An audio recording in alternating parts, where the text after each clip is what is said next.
তোমার এখানে কোনো চিকিৎসা হবে না, তোমাকে রংপুর কলেজ মেডিকেলে যাওয়া নেই। আমি বললাম যে না, আমরা অসহায় লোক, আমার রুগী বের করে দেন, আমার রুগী বাড়িতেই মারা যাক, আমরা ওখানে যেতে পারবো। আসসালামু আলাইকুম। এই মুহূর্তে আছি ঘোড়াঘাটে। আমার জীবনে আমি অনেক কাজ করছি, কিন্তু তার মধ্যে অন্যতম একটা কাজ হচ্ছে এটা।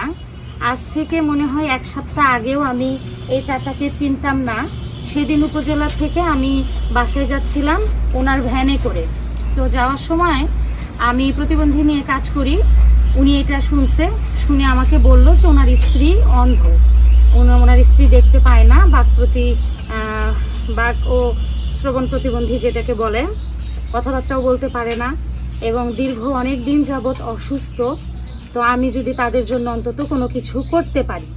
তো ঠিক তখনই আমি আমার টিম দিয়ে ওই দিনই ওনাদের বাসা ভিজিট করাইছি এবং আমি নিজে আসছিলাম। ভিজিট করার পর আমি যেটা দেখলাম যে আসলেই তারা অসচ্ছল, সচ্ছলতাটা নাই। তো চাচার মুখ থেকে সেটা আমি শুনবো। চাচা বলেন, আপনি কি করেন? আমি ভ্যান চালাই। আচ্ছা, আপনি ভ্যান চালান। আর আপনার ছেলে মেয়ে কয়জন? ছেলে মেয়ে 5 জন। 5 জন। এখন আপনার কাছে বর্তমানে এই বাসায় কেউ কি থাকে? কেউ থাকে না। কেউ থাকে না। জি না। আচ্ছা, একেবারেই একা? একেবারেই আছে। আচ্ছা, আপনারা 2 জন। তাহলে এই যে আপনার স্ত্রী অসুস্থ, আপনার স্ত্রীর দেখাশোনাটা কে করে? আমি নিজেই করি। সমস্ত আপনি করেন? সমস্ত আমি নিজেই করি। এটা তো তাহলে আপনার ভ্যান চালায়, এই যে আপনি একা নিজে করেন, ছেলে মেয়েরা কি আপনাকে সেভাবে দেখে না? তারা সচ্ছল না? না, দেখেন। আচ্ছা, আপনার কি এখানে ছেলে মেয়ে কেউ উপস্থিত আছে এখন? এখন ছেলেরা নাই, মেয়ে 2টো আছে। আপনারা 2 জন? জি। মানে আপনাদের কি সে সামর্থ্য নাই যে বাবা মাকে? সেই সামর্থ্য নেই। নাই না? না, আমরা দিন মজুরি করে কাজ করে খাই। জোরে বলেন একটু। আমরা দিন মজুরি করে খাই। আচ্ছা আচ্ছা, খুবই মানে দুঃখজনক। তো আমরা আমাদের ডিসেবিলিটি ডেভেলপমেন্ট অর্গানাইজেশনের পক্ষ থেকে আমি চাচার কথা শুনে চাচাদের জন্য আমি ওনারা যেহেতু 2 জন থাকে, ওই একটা এস্টিমেট আইডিয়া নিয়ে ওনাদের জন্য এই যে এখানে 25 কেজি চাল আর এই যে তেল, ডাল, স্যালাইন, চিনি, আলু কেনাকাটা করছি যে চাচাকে আমরা দিতে আসব। কিন্তু খুবই দুঃখজনক, আমরা যেদিন দিতে আসব গতকালকে আমি চাচাকে ফোন দিছি, ঠিক তখনই চাচা আমাকে বলল যে ওনার স্ত্রী স্ট্রোক করছে। কান্নাকাটি করেন না চাচা, স্থির হন, স্থির হন। এখন আপনারা হাসপাতালে কালকে নিয়ে গেছিলেন? জি, নিয়ে গেছিলাম। কি বলছে হাসপাতাল থেকে? ওখানে রাত 10:30টার সময় আমরা নিয়ে যেটা এখন ঘর কয়, ওটা এমার্জেন্সি ঘরে নিয়ে আমরা ভর্তি করালাম। আর উনিরা বললো যে আপনারা কালকে ডাক্তার বসবে, ডাক্তার তোমার সুব্যবস্থা নিবে। আজকে ঠিক 11টার সময় ডাক্তার গিয়েছে, যা বলছে যে না, তোমার এখানে কোনো চিকিৎসা হবে না, তোমাকে রংপুর কলেজ মেডিকেলে যাওয়া নেই।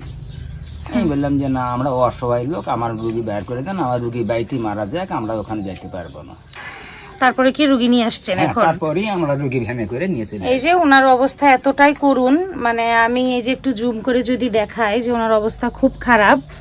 আর আমি যেহেতু ফিজিওথেরাপি পেশায় আছি, সেক্ষেত্রে আমি এতটুকু বুঝি, একটা স্ট্রোকের রুগী এরকম না যে আজকে একদিনেই সে আসলে ভালো হয়ে যাবে। হ্যাঁ, আর তাদের অবস্থাটাও এতটা সচ্ছল না যে তারা আসলে গিয়ে রংপুরে যে একটা চিকিৎসা নিবে ওইটা নেওয়ার মতো কোনো অবস্থাতে নাই। তো আমরা যেহেতু একটা বাজারের বাজেট করছিলাম, সেই বাজেট অনুযায়ী আমরা তাদের হয়তো বা এই মুহূর্তে বাজারটা দিয়ে যেতে পারবো, কিন্তু তারপরেও যে তার চিকিৎসা বন্ধ হয়ে থাকবে এরকম না। আমরা চেষ্টা করব, আমাদের মাধ্যমেও আমরা চেষ্টা করব এবং আমরা উপজেলা ইউনো স্যারের মাধ্যমে ওনার চিকিৎসার জন্য যতদূর পারি ততটুকু আমরা চেষ্টা করব। তো চাচা, আমাদের পক্ষে এতটুকুই সম্ভব ছিল, আজকে আমরা এটা নিয়ে আসছি। আমরা আসলে খুবই বেশি এখন খারাপ লাগতেছে এতটাই, যার একটাই কারণ যে আমরা চাইছিলাম যে চাচি আপনি একটা হাসি মুখে এই জিনিসটা গ্রহণ করবেন, তাই না? কিন্তু সেটা এখন যে কান্নায় পরিণত হবে এটা আসলে আমরাও বুঝতে পারি নাই। তো আমরা আপনাদের জন্য দোয়া করি। আর আপনি হচ্ছে আমাকে এটা কি হচ্ছে এই পেপারস দিছে না? জি, এই পেপারসটা ডাক্তার। আচ্ছা, এই যে উনি যে ভর্তি হয়েছিল, এই যে দেখেন এখানে কিন্তু তারিখটাও আছে, এখানে একটা জুম করো তো, এই যে এখানে 17 গতকালকের এটা আর কি। ভর্তির ডেটটাও দেওয়া আছে, যে উনি কিন্তু একদম গতকালকেই অসুস্থ ছিল। তো ওনার চিকিৎসার ব্যবস্থাও আমরা করব। আপাতত আমরা ওনাদের জন্য এই বাজারটা নিয়ে আসছি। আপনারা এটা, যেহেতু আপনাদের বাসায় এত মানুষজন, এখন আপনি তো ভ্যান চালান, তো আপনার পক্ষে আসলে এই খরচ করাটাও তো কষ্টসাধ্য, অনেকটাই কষ্টসাধ্য হয়ে যায়। আপনারা এটা খাইতে থাকেন আর আমাদের সাথে যোগাযোগে রাখবেন, কারণ হয়তো বা আপনাদের ইওনো অফিস থেকে ডাকলে আপনাদের কিন্তু যেতে হবে চাচা। আচ্ছা। হ্যাঁ, ঠিক আছে চাচা, আসসালামু আলাইকুম।